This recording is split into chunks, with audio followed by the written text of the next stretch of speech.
C'est vrai que parfois je peux être sacrément méchant sur les animés que je parle. Il y en a un en particulier que j'ai pas mal achevé et beaucoup me demandent de faire une vidéo dessus pour en parler. Non, je parle pas de mon année scolaire. Aujourd'hui, vous l'aurez compris, on va parler de King's Game. Je crois que j'ai du pain sur la planche. Ouais, Francis, ça se dit encore?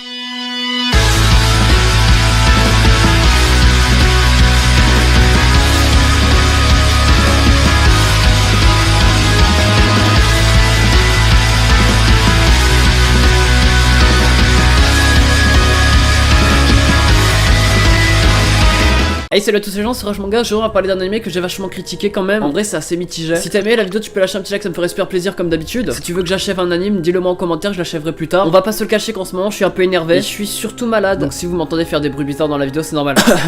Non, je rigole, ça c'était mon jeu d'acteur. Abonne-toi si tu as cru. Bref, King's Game c'est quoi? Ça nous parle en gros d'une classe qui va participer à un jeu, le jeu du roi. En gros, ils ont tous des téléphones portables et dedans ils vont recevoir des messages qui donnent des gages, des défis. Et s'ils n'arrivent pas à ces défis, tout simplement, ils meurent. Enfin, réussir ou ne pas le faire du tout. Et du coup, nous on va suivre l'aventure du personnage principal, je sais plus comment il s'appelle. On va l'appeler Béatrice, hein, c'est pas mal. On va se rendre compte assez rapidement que Béatrice a déjà vécu ça dans une autre école et que malheureusement, bah c'était le seul survivant quoi. Du coup, tout le monde va se mettre sur son dos, etc. Mais j'en reviendrai plus tard. Est-ce qu'ils vont réussir tous les challenges du roi? Que dis-je, le king? Que dis-je, le king joué? Bon, j'avoue que cette blague, j'assume pas trop quoi. En sachant que les défis deviennent de plus en plus durs, bah ça, vous le verrez que si vous regardez. Sur le papier, on va pas se le cacher que le concept est plutôt pas mal. Mais je tenais quand même à dire un petit mot sur l'opening. Parce que oui, je l'ai bien aimé. Du titre Feel the Fire chanté par Coltrane, on a là un opening qui visuellement nous montre les personnages. Moi, je suis malade. Du coup, dès le début, on peut voir que les character design sont ratés. Quand je dis que j'aime bien l'opening, c'est principalement l'audio. Avec les paroles, tu penses que nous sommes différents, tu penses que nous ressentirons jamais ce que tu ressens. Ah, excusez-moi, j'allais vous lire toutes les paroles. Très ambiançant à écouter. Du coup, qu'est-ce que tu ressens quand tu commences l'animé? Déjà, dès le début, on est assez perdu parce qu'on se retrouve directement dans l'ambiance. Et ça, c'est à cause de l'erreur qu'ils ont faite, je pense, le studio d'animation, c'est de commencer à l'arc 2 du manga. En plus de commencer à l'arc 2, la timeline n'était pas vraiment gérée. Cet épisode 1, en gros, c'est de l'incompréhension totale. Si tu réfléchis, tu peux comprendre. Entre nous, on va pas se poser devant un animé pour réfléchir à l'histoire. On n'est pas là pour la deviner, mais pour la vivre. Et le choix stratégique qu'ils ont fait, en gros, pour le studio d'animation, c'était une bonne idée. Alors, oui et non. En gros, pour eux, commencer à l'arc 2, c'était la possibilité de faire des flashbacks. Les flashbacks, mine de rien, c'est très intéressant dans les animés. Le problème, c'est que c'était une bonne idée, mais c'était mal géré. Hey, salut à tous ces gens, c'est Rush Manga. Aujourd'hui, on se retrouve. Par exemple, ça, c'est un flashback très mal géré. Hey, salut à tous ces gens, c'est Rush Manga. Je suis peut-être parti trop loin dans le flashback, quoi. À quelques exceptions près, parce qu'il y a des fois, c'était réussi. D'où le fait que je dis que c'était juste mal géré, en gros. On va commencer en gros par tout ça, et la plupart ont déjà arrêté l'animé. Sauf moi. En soi, je vous ai dit sur le papier, le concept est pas mal. C'est d'ailleurs pour ça que le manga est plutôt bien. Parce que oui, nous, on va se demander c'est qui le roi. Et en plus de vouloir regarder jusqu'à la fin pour savoir c'est qui le roi, et ben on va regarder pour savoir qui reste en vie. Attends, c'est moi ou à chaque fois que je dis ce mot, il y a quelqu'un qui crie c'est qui le roi? C'est moi. T'es en train de me dire que tu vas de me spoil. T'as de la chance que Francis me retient. Le concept, j'ai expliqué dès le début, rien de bien compliqué. En plus d'être bien, j'ai trouvé intéressant. Attention, je m'explique. J'ai trouvé intéressant parce que c'est toujours bon de savoir les réactions des gens en cas d'extrême urgence entre guillemets. Et dans cet animé, c'est bien représenté. La plupart des gens sont égoïstes si vous le voulez ou non. C'est comme ça, c'est la vie. Ils vous le montrent pas, mais quand leur vie est en jeu, bien sûr qu'ils vont vous le montrer. C'est peut-être rien en gros, mais on voit les facettes émotionnelles des personnages en cas extrême. La peur, l'angoisse, le changement psychologique des personnages, des trucs comme ça. Le truc le plus important est peut-être tout le concept de l'animé au final, savoir jusqu'à où ils sont prêts à aller pour leur propre vie. Et j'ai trouvé ça ultra intéressant. Le problème, je vais le dire, hein, faut que ça soit dit, même si j'ai pas spécialement envie, j'ai retrouvé un cheveu dans mon repas à la cantine. Et là, c'est pas une blague, hein. Bah du coup, j'ai mangé le repas plus le cheveu. Non, en vrai, plus sérieusement, c'est encore une fois, c'est méchant de le dire, hein, mais c'est mal géré. Il y a les changements psychologiques de certains personnages qui se font instant. Et là, je vais pas spoiler bien sûr, mais c'est trop extrême. Ce serait par exemple la gentille fille de la classe qui devienne. Je préfère même pas y penser. Encore une fois, je dis que c'est mal géré parce que oui, il y a des bons trucs. Il y a des gens, ils vont juste changer par peur, qui ma foi, c'est plutôt normal parce que si quelqu'un joue avec votre vie, vous avez beau avoir toutes les pensées du monde, vous allez préférer penser à vous qu'aux autres. Et ça, même si c'est pas votre philosophie. Sauf cas exceptionnel, si vous aimez quelqu'un. Je me porte volontaire pour être ce cas exceptionnel. D'ailleurs, ce cas est aussi dans l'animé. On a beau dire ce qu'on veut, l'animé a quand même essayé d'explorer un maximum de trucs. Même si ça, c'est plus un choix scénaristique du mangaka. Pour vous dire qu'il y a quand même du bon. C'est peut-être surprenant que je dise ça parce que je l'ai quand même achevé. Je l'ai même écrasé. Je l'ai même roulé dessus. Je l'ai soulevé. Ouais, enfin bref, je suis en train de m'égarer là. Il y a des personnages attachants. Dans le monde présent, pour l'animé, oui, on a. C'est ceux qui pensent aux autres, ceux qui sont gentils. Et vous pourrez vous attacher à un personnage peut-être. Moi, c'était le cas et c'était pas un personnage de la timeline présente, c'était un personnage du passé, du flashback. Parce que mal géré ou non, l'arc 1, même s'il est pas mis en animé, on aimerait le découvrir. C'est pour ça qu'on va être attentif lors des flashbacks. Et c'est pour en apprendre surtout plus sur le personnage principal qui est renfermé sur lui-même, on va pas se le cacher. Et bref, c'est un truc que j'aimerais dire vite fait, c'est pas parce que je critique un animé que forcément cet animé est nul. This game, on va pas se le cacher qu'il est pas réussi, mais il y a pas que du mauvais. En plus de ça, c'est un animé gore, c'est un petit détail, mais je sais qu'il y en a beaucoup qui aiment bien ça. Vous imaginez bien que ce gore est présent. C'est d'ailleurs lui qui va imposer la peur au personnage. On parle quand même de lycéens qui voient des morts. Vous imaginez bien que ça reste pas anodin. Après, il est déconseillé au moins de 16 ans, donc il y a tous les actes criminels entre guillemets qui vont revenir au cours de l'animé. Donc viol, des trucs comme ça. Et les têtes qui explosent, enfin les trucs bien gore.